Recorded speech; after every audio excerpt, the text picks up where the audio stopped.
ടി.വി.കെ പാർട്ടിയുടെ സ്ഥാപകനും സൂപ്പർ സ്റ്റാറുമായ വിജയുടെ രാഷ്ട്രീയ ഭാവിക്കും വ്യക്തിജീവിതത്തിലും വലിയ തിരിച്ചടിയായിരിക്കുകയാണ് ഭാര്യ സംഗീതയുടെ വിവാഹമോചന ഹർജി. കഴിഞ്ഞ ദിവസം ഈ വാർത്ത പുറത്തുവന്നതിന് പിന്നാലെ സംഗീത പറഞ്ഞ ആ നടിയെക്കുറിച്ചുള്ള ചർച്ചകളും സജീവമായിരുന്നു. ഏറെക്കാലമായി വിജയ്ക്കൊപ്പം ഉയർന്നു കേൾക്കുന്ന തൃഷയുടെ പേര് തന്നെയാണ് ഇക്കുറിയും പറയുന്നത്. നടിക്കെതിരെ കടുത്ത സൈബർ ആക്രമണമാണ് സോഷ്യൽ മീഡിയയിൽ ഉയരുന്നത്. തൃഷ മുൻപ് പങ്കുവച്ച സോഷ്യൽ മീഡിയ പോസ്റ്റുകൾക്ക് താഴെ കടുത്ത ഭാഷയിലാണ് ആരോപണങ്ങളും വിമർശന കമന്റുകളും വരുന്നത്. ഒരു കുടുംബത്തെ നശിപ്പിച്ചവൾ എന്നും രാഷ്ട്രീയത്തിൽ എത്തുന്ന വിജയിനെ തകർത്തവൾ എന്നുമൊക്കെയാണ് കമന്റുകൾ. ജസ്റ്റിസ് ഫോർ സംഗീത എന്ന ഹാഷ്ടാഗുമായും ഒരു വിഭാഗം രംഗത്ത് വന്നിട്ടുണ്ട്. മുൻപ് തിരുപ്പാച്ചി സിനിമയുടെ പ്രൊമോഷനിടെ തൃഷയെക്കുറിച്ച് വിജയ് പറഞ്ഞ കാര്യങ്ങളും സോഷ്യൽ മീഡിയ ഇപ്പോൾ ഉയർത്തിക്കാണിക്കുകയാണ്. സിനിമയിൽ എന്റെ ഭാഗ്യമാണ് തൃഷ, ഞങ്ങളുടെ ഗില്ലി സിനിമയാണ് അത്തരമൊരു മതിപ്പ് സൃഷ്ടിച്ചത് എന്ന് വിജയ് പറഞ്ഞിരുന്നു. ആ വാചകമെടുത്താണ് ട്രോളുകളിലും വിമർശനങ്ങളിലും ഉപയോഗിക്കുന്നത്. പാലക്കാട്ടുകാരാണ് തൃഷയുടെ മാതാപിതാക്കൾ. തൃഷ ജനിച്ചു വളർന്നത് മദ്രാസിലാണ്. 16 വയസ്സ് മുതൽ തൃഷ മോഡലിംഗ് ചെയ്തു തുടങ്ങി. അക്കാലത്താണ് മിസ് സേലമായി തെരഞ്ഞെടുക്കപ്പെട്ടത്. ഫാൽഗുനി പഥക്കിന്റെ ആൽബങ്ങൾ ഇന്ത്യയിൽ തരംഗമുണ്ടാക്കിയ കാലത്താണ്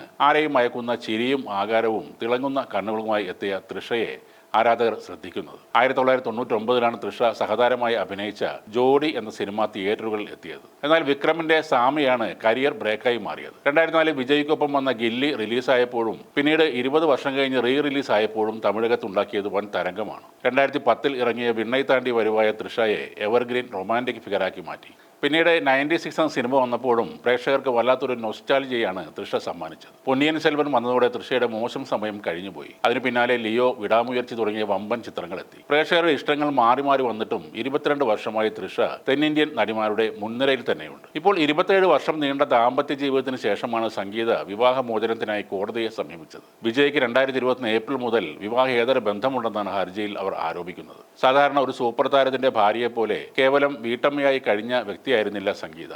വായിൽ സ്വർണ്ണക്കരണ്ടിയുമായി ജനിച്ചവൾ എന്ന് തന്നെ പറയേണ്ടി വരും. 400 കോടി രൂപയുടെ ആസ്തി ഇവർക്കുണ്ടെന്നാണ് റിപ്പോർട്ടുകൾ പറയുന്നത്. ലണ്ടൻ വ്യവസായിയായ ശ്രീലങ്കൻ തമിഴ് വംശജൻ സ്വർണ്ണലിംഗത്തിന്റെ മകളാണ് സംഗീത. വിജയുടെ സിനിമാ ജീവിതത്തിലെ നാഴികക്കല്ലായ 1996 പുറത്തിറങ്ങിയ പൂവേ ഉനക്കാക എന്ന ചിത്രം കണ്ട് സംഗീത താരത്തിന്റെ ആരാധികയായി. ലണ്ടനിൽ നിന്നും വിജയിനെ കാണാനായി മാത്രം സംഗീത ചെന്നൈയിലേക്ക് വന്നിരുന്നു. ലണ്ടൻ യൂണിവേഴ്സിറ്റിയിലെ പഠനകാലത്ത് വിജയ്ക്ക് സംഗീത സ്ഥിരമായി കത്തുകളും എഴുതിയിരുന്നു. സൗഹൃദം പ്രണയമായി വളരുകയും 1999 ഇരുവരും വിവാഹിതരാകുകയും ചെയ്തു. തമിഴ് സിനിമയിൽ വിജയ്ക്കുള്ളതിനേക്കാൾ ശക്തമായ ബന്ധങ്ങൾ സംഗീതക്ക് ഉണ്ടെന്നാണ് പറയുന്നത്. സുഹൃത്തെന്ന് വിജയ് പറയുന്ന സൂപ്പർ താരം അജിത്തിന്റെ ഭാര്യയും നടിയുമായ ശാലിനി ഉൾപ്പെടെ സംഗീതയുടെ സുഹൃത്ത് വലയത്തിലുണ്ട്. രഹിമോന്റെ മുൻ ഭാര്യ ആരതിയും സംഗീതയുടെ അടുത്ത സുഹൃത്തുക്കളിൽ ഒരാളാണ്. കുടുംബ ബിസിനസ് നോക്കി നടത്തുന്ന സംഗീത ഏറെക്കാലമായി മക്കളോടൊപ്പം ലണ്ടനിലാണ് താമസം. 2 മക്കളാണ് ഇവർക്കുള്ളത്. ജേസൺ, സഞ്ജയ്, വിജയും ദിവ്യ, സാഷയും. വിജയുടെ വരുമാനത്തിന് അനുസരിച്ച് സ്ഥിരമായ ജീവനാംശം വേണമെന്ന ആവശ്യം കൂടെ സംഗീത ആ ഹർജിയിൽ പറഞ്ഞിട്ടുണ്ട്. വിവാഹശേഷം വിജയ്ക്കൊപ്പം താമസിച്ച വീട്ടിൽ തുടർന്നും താമസിക്കാനുള്ള അവകാശം വേണമെന്നും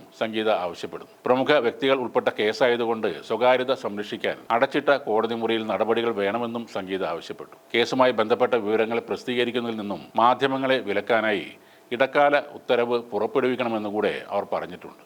ഇതോടൊപ്പം തനിക്ക് മുഖ്യമന്ത്രിയാകണം എന്നൊരു അഭിമുഖത്തിൽ 2004 തൃഷ പറഞ്ഞ കാര്യം കൂടി ഇപ്പോൾ സോഷ്യൽ മീഡിയയിൽ ചർച്ചയാവുകയാണ്. വിജയിലൂടെയാണോ തൃഷ മുഖ്യമന്ത്രി സ്ഥാനത്തേക്ക് എത്തുന്നത് എന്നാണ് ചിലർ ചോദിക്കുന്നത്. മറ്റൊരു നടിയുമായുള്ള ബന്ധവും വിവാഹമോചനവും ഒന്നും സിനിമയിൽ പുത്തരിയല്ല. പക്ഷേ നിർണായകമായ ഒരു രാഷ്ട്രീയ നീക്കം നടത്തുമ്പോൾ വിജയ് നേരിടുന്ന ആരോപണം അദ്ദേഹത്തിന്റെ പൊളിറ്റിക്കൽ കരിയർ തന്നെ ഇല്ലാതാക്കുമോ എന്ന ഭയത്തിലാണ് ആരാധകർ.